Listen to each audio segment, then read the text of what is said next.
President, it is the greatest honor of my life to be here with you at this moment, standing before my wonderful family, many of my close friends, your distinguished staff and guests, and the American people.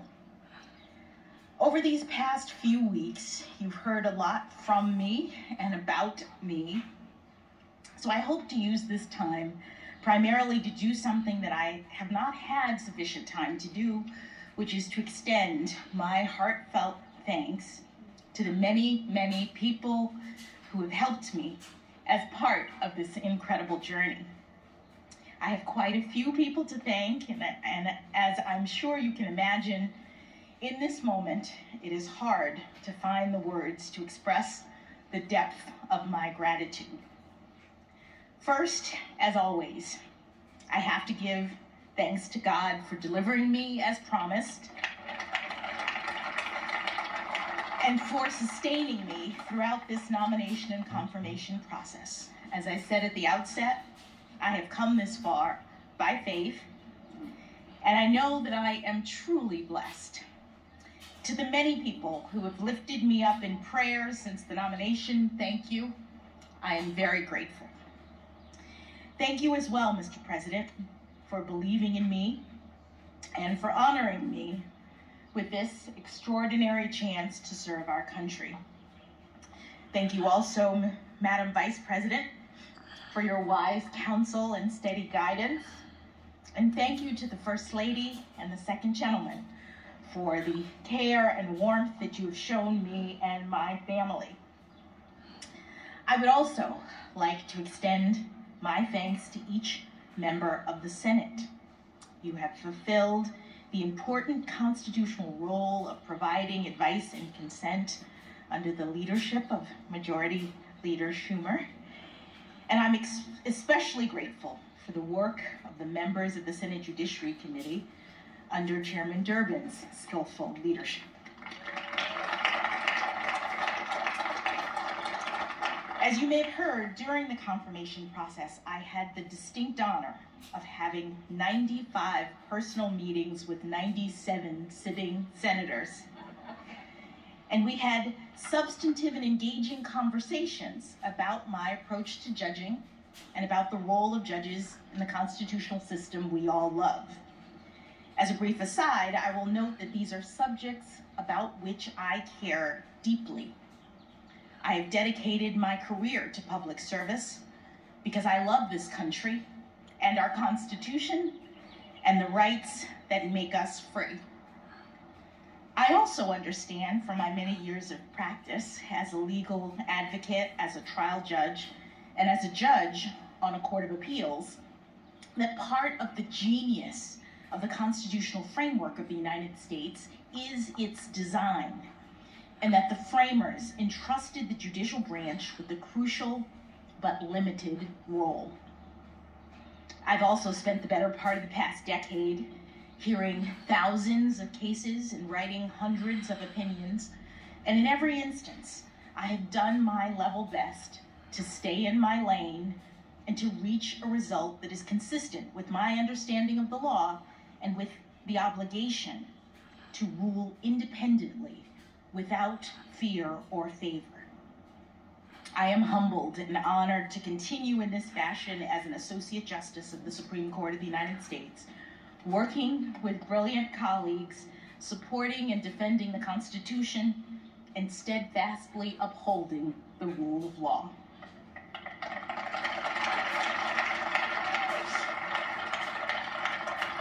But today, at this podium, my mission is far more modest. I'm simply here to give my heartfelt thanks to the categories of folks who are largely responsible for me being here at this moment. First, of course, there is my family. Mom and Dad, thank you not only for traveling back here on what seems like a moment's notice, but for everything you've done and continue to do for me. My brother Ketanji is here as well. You've always been an inspiration to me as a model of public service and bravery, and I thank you for that. I love you all very much. To my in-laws, Pamela and Gardner Jackson, who are here today, and my sisters-in-law and brothers-in-law, William and Dana, Gardy and Natalie, thank you for your love and support. To my daughters, Talia and Layla, I bet you never thought you'd get to skip school by spending a day at the White House. This is all pretty exciting for me as well, but nothing has brought me greater joy than being your mother. I love you very much.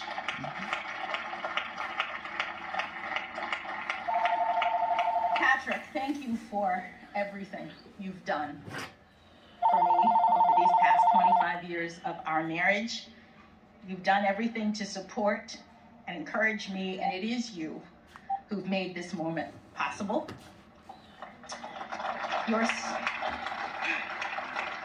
Your steadfast love gave me the courage to move in this direction.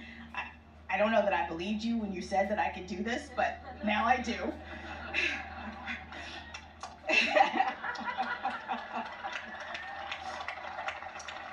And for that, I'm forever grateful. In the family category, let me also briefly mention the huge extended family, both Patrick's and my own, who are watching this from all over the country and the world. Thank you for supporting me. I hope to be able to connect with you personally in the coming weeks and months.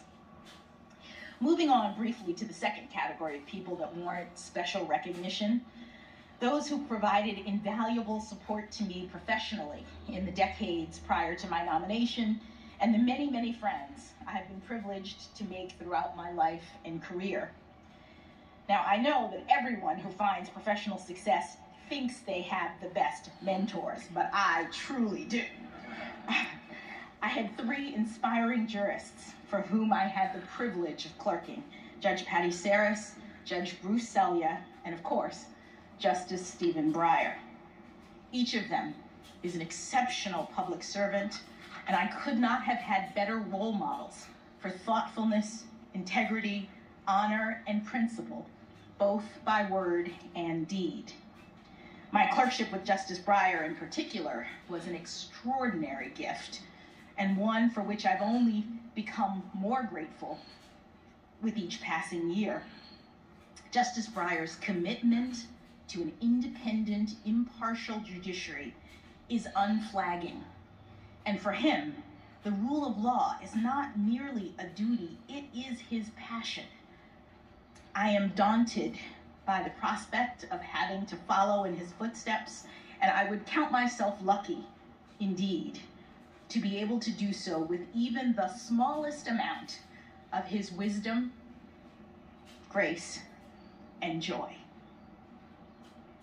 The exceptional mentorship of the judges for whom I clerked has proven especially significant for me during this past decade of my service as a federal judge. And of course, that service itself has been a unique opportunity.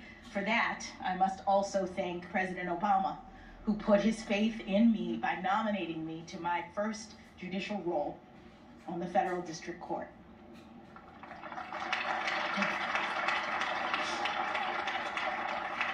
This brings me to my colleagues and staff of the Federal District Court in Washington, D.C. and the D.C. Circuit. Thank you for everything.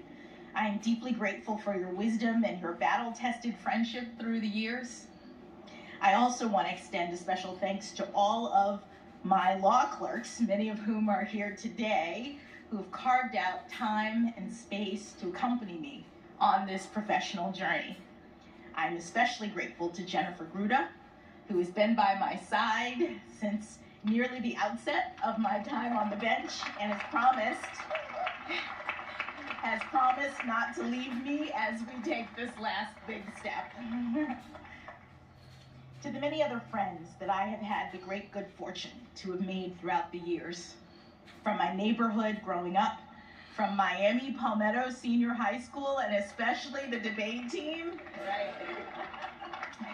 from my days at Harvard College, where I met my indefatigable and beloved roommates, Lisa Fairfax, Nina Coleman Simmons, and Antoinette Swick-Sequeira Coakley.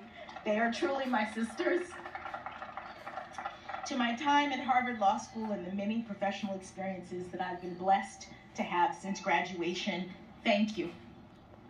I have too many friends to name, but please know how much you've meant to me and how much I have appreciated the smiles, the hugs, and the many atta-girls that have propelled me forward to this day.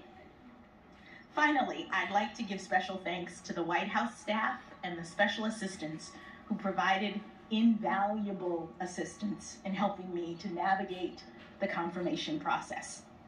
My trusted Sherpa, Senator Doug Jones, was an absolute godsend.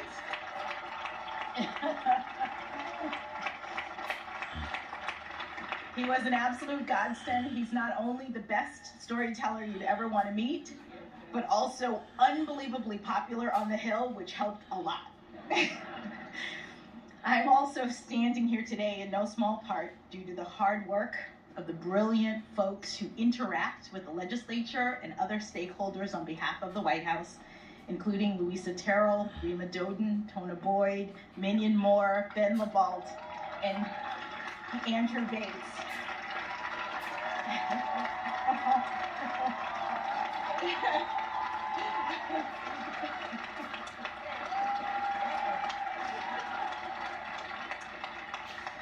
I am also particularly grateful for the awe-inspiring leadership of White House counsel Dana Remus.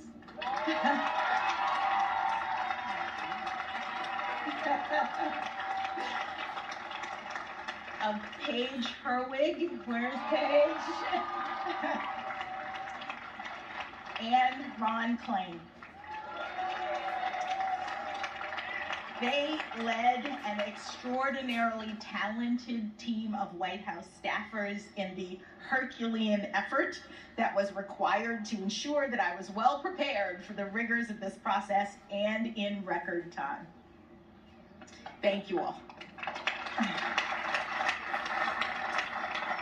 Thank you as well to the many, many kind-hearted people from all over this country and around the world who have reached out to me directly in recent weeks with messages of support.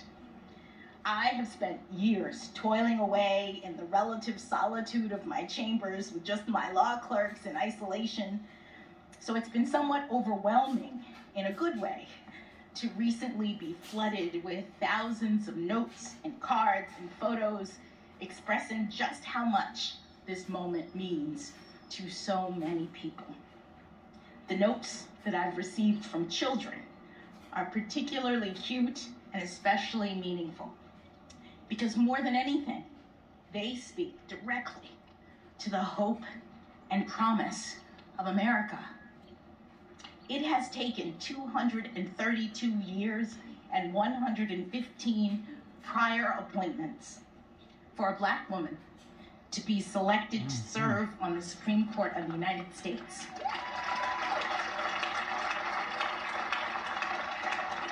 But we've made it.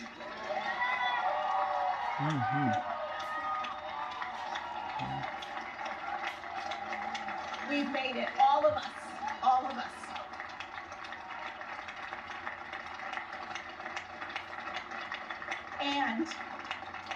And our children are telling me that they see now, more than ever, that here in America, anything is possible.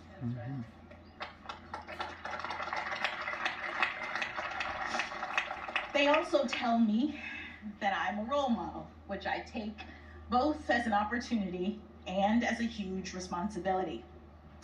I am feeling up to the task primarily because I know that I am not alone.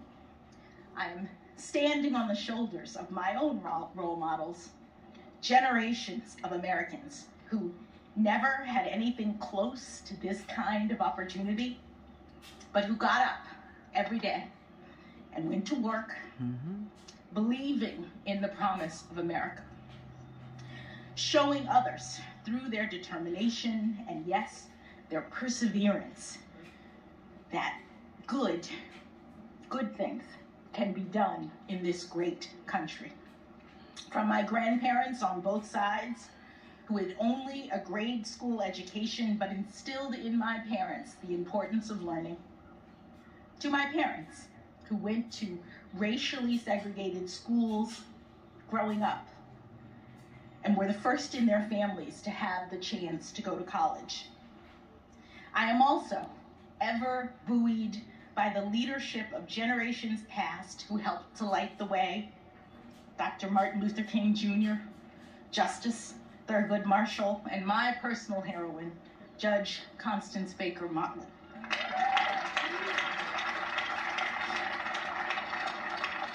They and so many others did the heavy lifting that made this day possible. And for all of the talk of this historic nomination and now confirmation, I think of them as the true path breakers. I am just the very lucky first inheritor of the dream of liberty and justice for all.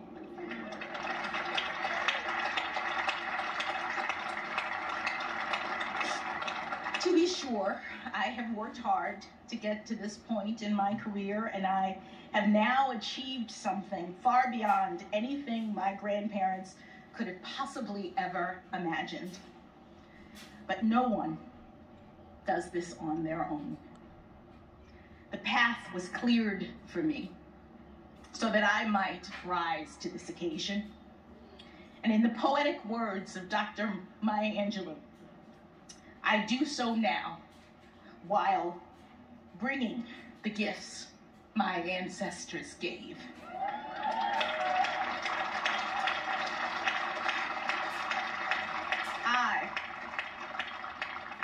I am the dream and the hope of the slave.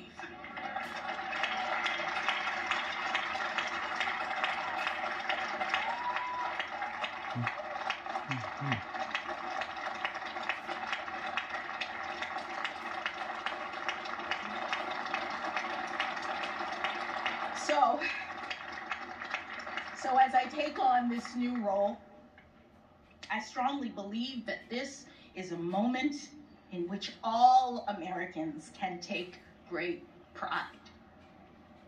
We have come a long way toward perfecting our union. In my family, it took just one generation to go from segregation to the Supreme Court of the United States. Yes. And it is an honor, the honor of a lifetime, for me to have this chance to join the court, to promote the rule of law at the highest level, and to do my part to carry our shared project of democracy and equal justice under law forward into the future. Thank you again, Mr. President and members of the Senate, for this incredible honor.